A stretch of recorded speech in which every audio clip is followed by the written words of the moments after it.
morning, I'm JT and this is my corner. The people that know that I'm from Budapest, Hungary, always ask me if I could show them how to make my version of Hungarian goulash. So Hungarian goulash is not noodles and ground beef like you see online when you Google it. It's actually a beef stew. And today I'm going to show you, I'm going to try to squeeze this video together, make it shorter to show you exactly how I make it. In the meantime, I am also cooking soup. I always have soup in my refrigerator and it cures everything. And then you can use the broth for chicken broth, or you can make vegetable soup out of it. And I have soup bones in it today because I like the bone marrow. Oh my gosh, when it's done, I spread it on bread and salt, and it's my favorite. Okay, so let's start with the Hungarian goulash. So I have a pan, and what I normally use, I don't have lard, and the Hungarians love lard, but I do have bacon grease, and so I'm going to use bacon grease, and then I'm going to fry my onions, and I have about one and a little bit extra. All right, I like to wilt my onions, and when it's almost wilted, I'll add garlic. I have like 4 pieces of garlic in there. This is the secret. These are caraway seeds, but you toast them with your onions and your garlic. It brings out the flavor. And I have about a teaspoon and a half caraway seeds in a little bit. When I start cooking in Hungarian, I start thinking in Hungarian. It's kind of weird. But if I break out and start talking in Hungarian, please forgive me. All right. And we're going to add paprika.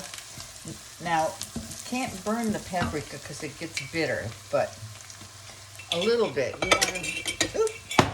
You want to mix it like that. All right, and now you add your meat. I have a pound and a half of stew meat. Not quite 1.5 pounds, but, and so you cook this until the meat is a little bit brown. And this is my way of making it. I learned it from my mother. So when the meat is starting to brown a little bit, I like to add about a tablespoon of flour. And the reason for that is so that the soup will be a little thicker, because it's, basically soup. And then peppers. God, I'm losing it today. I add my peppers and my tomatoes. And it's 1 pepper, 1 tomato, 1.5 onions, 1.5 pounds of meat. I also add parsley, chopped up. Doesn't call for parsley. I like the taste of parsley though, and everything that I do.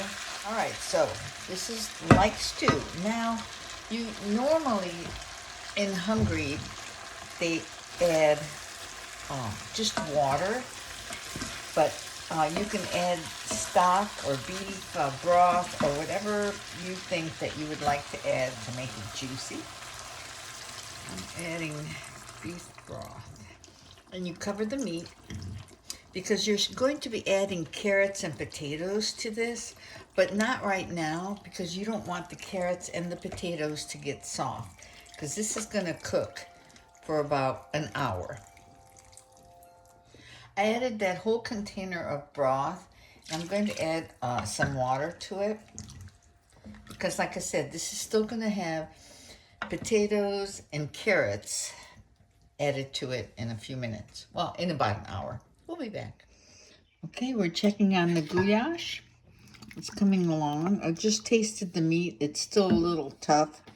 So I'm going to add some bay leaves right now. Oh, I just have pieces, but add some bay leaves. And we'll come back in about a half hour and add carrots and potatoes. All right, here we are. Looking good. Let's see if the meat is tender. It's getting there.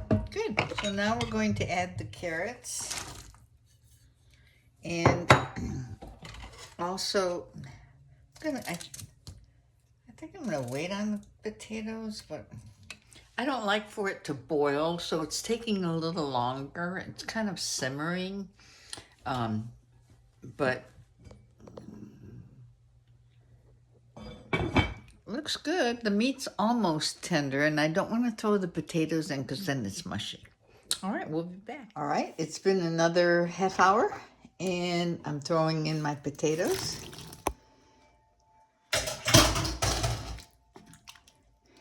And a half hour later, it will be done. All right, the goulash is done, and I've separated them in little bowls that I'm going to put in the freezer. And I'm going to give some to my neighbor. So enjoy. Let me know if you make it and how it turns out. Bye-bye.